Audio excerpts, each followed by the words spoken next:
नमस्कार मेरे शिक्षक साथियों। आज मैं आप लोग के सामने एफएलएन रजिस्टर लिख कर के उपस्थित हुई हूँ। एफएलएन रजिस्टर कैसे बनाया जाए, कैसे उसको मेंटेन रखा जाए और इस रजिस्टर में क्या क्या लिखना है, ये सभी आज मैं आप लोग के सामने लेकर के प्रस्तुत हुई हूँ।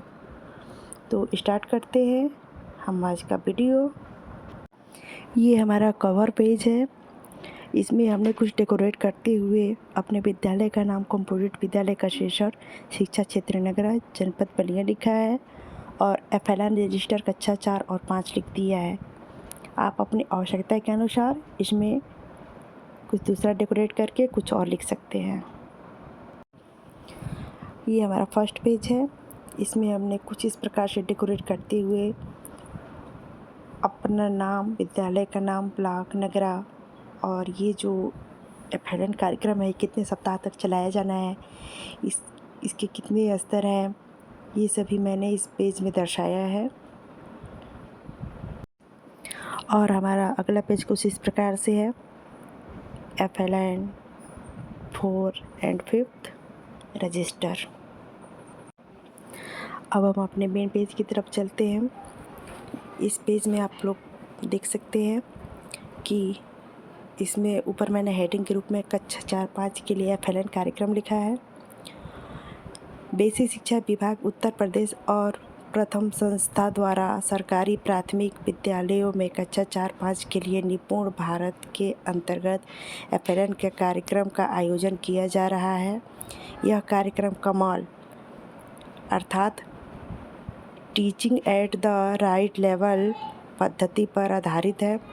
बेसिक शिक्षा विभाग उत्तर प्रदेश जहां एक तरफ निपुण भारत के दिशा निर्देश के अनुसार कक्षा 1 से 3 तक के बच्चों के सर्वांगीण विकास पर जोर शोर से काम कर रहा है, वहीं कक्षा 4 और 5 के बच्चों को भी नज़रअंदाज करना नहीं चाह रहा है। अतः विभाग ने कक्षा 4-5 के लिए भी एफएलएन कार्यक्रम चलाकर एक नई पहल की है, जिसमें कक्षा 4 और 5 के ऐसे बच्चे शामिल होंगे जिनका शैक्षिक स्तर उनकी कक्षा के अनुरूप नहीं है। अब हम चलते हैं उद्देश्य की तरफ। इस एफएलएन कार्यक्रम चलाने का उद्देश्य क्या है, ये हम जानेंगे। इस एफएलएन कार्यक्रम का उद्देश्य यह है कि कक्षा 4 और 5 के वे बच्चे जिनका शैक्षिक स्तर उनकी कक्षा के अनुरूप नहीं है, उनके आधारभूत कौशल, मौखिक अभिव्यक्ति, पठन कौशल, शब्दकोश, लेखन कौशल व संख्या ज्ञान को समृद्ध करना है। अब देखते हैं स्तर निर्माण, यानी एफएलएन को कितने भागों में बांटा जा सकता है। इसको एफएलएन को 2 भागों में बांटा जा सकता है। पहला है बेसिक स्तर, दूसरा एडवांस स्तर। बच्चों के साथ शिक्षण कार्य शुरू करने से पहले हमें बच्चों को स्तरानुसार बेसिक तथा एडवांस के समूह में बांटना जरूरी है, क्योंकि यदि बच्चों के साथ पढ़ने पढ़ाने की गतिविधि स्तरानुसार की जाए तो बच्चों में प्रगति तेजी से होती है। अब हम आगे बढ़ते हैं। इस पेज में हम देखेंगे कि बेसिक तथा एडवांस स्तर के समूह विभाजन का तरीका किस प्रकार से किया जाए, किस प्रकार से बच्चों को अलग अलग समूहों में बांटा जाए। तो इसके पहला पॉइंट जो है, नीचे दिए गए अनुच्छेद के आधार पर बच्चों को समूह में विभाजित करें। दूसरा, अलग अलग बच्चों के साथ अलग अलग सैंपल का उपयोग करें। तीसरा, बच्चा अनुच्छेद को अच्छी तरह से पढ़ लेते हैं तो एडवांस स्तर पर रखें। यदि बच्चा अनुच्छेद को सही ढंग से नहीं पढ़ पाते हैं तो उसे बेसिक स्तर पर रखें। चौथा, भाषा के आधार पर गणित के भी बच्चों को 2 समूहों में बांटें। हमारे जो पैराग्राफ जो बच्चों को पढ़ाने हैं वो 2 पैराग्राफ में बांटे गए हैं। पहला पैराग्राफ है, राधा के पास एक तोता है, उसकी चोंच लाल है, वह बहुत बोलता है, सबको हंसाता है। और हमारा जो दूसरा पैराग्राफ है वो है, नीतू के घर में गाय है, उसका रंग सफ़ेद है, गाय हरी घास खाती है, वह बहुत दूध देती है। अगर बच्चे जो है इस पैराग्राफों को बिना रुके हुए, बिना अटके हुए पढ़ लेते हैं तो ऐसे बच्चे एडवांस समूह में रखे जाएंगे और उन्हीं बच्चों को गणित के एडवांस समूह में रखा जाएगा और बाकी बच्चे जो है बेसिक समूह में रखे जाएंगे। अब हमारे आगे का कार्य कुछ इस प्रकार से है कि कुछ समय के बाद बच्चों के पढ़ने के स्तर में बदलाव आएगा, तब हम इन बच्चों को एडवांस समूह में शामिल कर लेंगे। अब हम देखते हैं कि 24 सप्ताह के जो कार्य योजना है उसकी संरचना किस प्रकार है। तो 24 सप्ताह की कार्य योजना के बेसिक एवं एडवांस स्तर के लिए 6 भागों में बांटा गया है। प्रत्येक भाग में एक लक्ष्य पर निर्धारित है, गतिविधियों को शामिल किया गया है, जिसकी सूची इस प्रकार है। सबसे पहले हिंदी के लिए देखते हैं। इसकी विषय सूची जो है ये 1 से 4 सप्ताह के लिए। हमारा दूसरा भाग जो है 5 से 8 सप्ताह तक चलेगा। तीसरा भाग 9 से 12 सप्ताह तक। चौथा भाग 13 से 16 सप्ताह तक। और पाँचवा भाग जो चलेगा वो 17 से 20 सप्ताह तक। और छठवां भाग जो हमारा चलेगा वो 21 से 24 सप्ताह तक। इस प्रकार से हमने हिंदी भाषा के जो बेसिक स्तर का 6 भाग जो है इस पर हमने दर्शा दिया है। अब देखिए इसके नीचे हमने एडवांस स्तर के लक्ष्य दिए हैं। ये भी हमारे जो है 6 सप्ताह तक चलेंगे। और ये भी ठीक उसी प्रकार से हैं जो हमारा इसका जो है 7वां सप्ताह चलेगा। 7वां यानी कि पहला सप्ताह, तो ये है हमारा 1 से 4 सप्ताह तक। ये एडवांस भाषा का 8वां सप्ताह है, 8वां भाग है। ये चलेगा 5 से 8 सप्ताह तक। 9वां भाग चलेगा 9 से 12 सप्ताह तक। 10वां भाग चलेगा 13 से 16 सप्ताह तक। 11वां भाग चलेगा 17 से 20 सप्ताह तक। और 12वां भाग चलेगा 21 से लेकर के 24 सप्ताह तक। इस प्रकार से आप लोगों ने देखा कि ये जो है हमारा ये भाषा का बेसिक और एडवांस स्तर को किस सप्ताह तक बांटा जा सकता है वो है। अभी हमने भाषा की विषय सूची देखी। अब हम गणित की विषय सूची देखते हैं। इसको भी ठीक उसी प्रकार से 6 सप्ताह के लिए बांट दिया गया है। 6 सप्ताह के लिए बेसिक स्तर को, 6 सप्ताह के लिए एडवांस स्तर को। इसमें भी ठीक उसी प्रकार से चलेगा। जो पहला भाग है वो 1 से 4 सप्ताह तक, दूसरा भाग 5 से 8 सप्ताह तक, तीसरा भाग 9 से 12 सप्ताह तक और चौथा भाग हमारा चलेगा 13 से 16 सप्ताह तक, पाँचवा भाग 17 से 20 सप्ताह तक और छठवां भाग जो चलेगा वो 21 से 24 सप्ताह तक। इस प्रकार से हमारा एडवांस स्तर भी चलेगा। एडवांस स्तर में भी जो है वो हमारा भाग 7वां जो है पहले से चौथे सप्ताह तक चलेगा।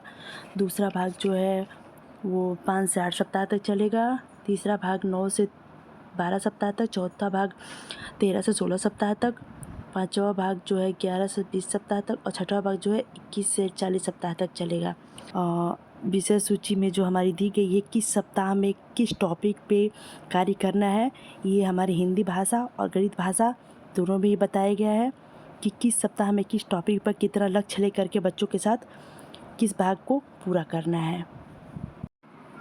हमारे अगले पेज में विद्यालय के शिक्षकों का विवरण दिया गया है। चूँकि हमारा कंपोजिट विद्यालय है तो हमारे विद्यालय में जो है शिक्षक जो ज़्यादा हैं, तो आप लोग भी इसमें अपने विद्यालय के सारे शिक्षकों का नाम और उनका पद नाम और उनका हस्ताक्षर करवा सकते हैं उनके नाम के आगे। अगला पेज छात्र छात्रा विवरण के लिए है। कक्षा 1 से लेकर के 8 तक कितनी छात्र संख्या है, छात्रों की संख्या छात्राओं की संख्या अलग अलग लिख करके उसका टोटल योग कितना है। इस प्रकार से आप जो है इस रजिस्टर को मेंटेन रखने के लिए इन सब चीज़ों को भी लिख सकते हैं। अब जो हमारा अगला पेज है ये बहुत ही इम्पोर्टेंट पेज है। इस पेज में हमने ये बताया है कि किस स्तर पे किस समूह में जो 60 मिनट तक कार्य करना है वो कितने कितने मिनट की कौन कौन सी टॉपिक पे कार्य करना है। और ये जो मिनट है वो चेंज होता रहेगा और टॉपिक भी हमारा चेंज होता रहेगा सप्ताह के अनुसार। इसलिए जो आप इस वीडियो को ध्यान से देख लीजिए, इसे समझ लीजिए इस पेज को। ये आपके लिए बहुत ही इम्पोर्टेंट पेज है। इस पेज पे भाषा के लिए जो है बेसिक स्तर का कक्षा 4 और 5 के लिए सप्ताह 1 से 8 तक जो कालांश हमारे चलेंगे 60 मिनट का, उस कालांश में 5 टॉपिकों पे कार्य करना है। और कौन सा कालांश किस सप्ताह में कितने मिनट का चलेगा ये इस पेज में कक्षा 1 से 8 सप्ताह का और सप्ताह 9 से 12 तक का दिया गया है। उसी के आगे का है ये सप्ताह 13 से 16 और सप्ताह 17 से 20 तक कितने कितने मिनट के लिए कौन कौन सा कार्य करना है वो दिया गया। और सप्ताह 21 से 24 तक का दिया गया है। इसी प्रकार से हिंदी भाषा का अब एडवांस स्तर देखते हैं। ये सप्ताह 1 से 4 तक के लिए है। ये सप्ताह 5 से 20 और 21 से 24 के लिए है। जिस प्रकार ने हमने हिंदी भाषा की विषय वस्तु व समय सारणी देखी, इसी प्रकार से गणित भाषा की भी विषय वस्तु व समय सारणी देखेंगे, बेसिक और एडवांस स्तर की। तो ये हमारे सामने बेसिक स्तर की समय सारणी कक्षा 1 से 24 सप्ताह तक के लिए। ये गणित के एडवांस स्तर की समय सारणी है सप्ताह 1 से 24 सप्ताह के लिए। और ये हमारा आखिरी पेज है, ये है समूह प्रगति चार्ट, अर्थात इसमें बच्चों को दो स्तरों में बांट दिया गया, बेसिक स्तर और एडवांस स्तर। बेसिक स्तर बच्चों का नाम और एडवांस स्तर के बच्चों का नाम अलग अलग लिख करके तैयार कर लेना है। तो हमारे शिक्षक साथियों, ऐसे ही अच्छी अच्छी वीडियो देखने के लिए प्लीज़ हमारे चैनल को लाइक, सब्सक्राइब, शेयर करना ना भूलें। धन्यवाद।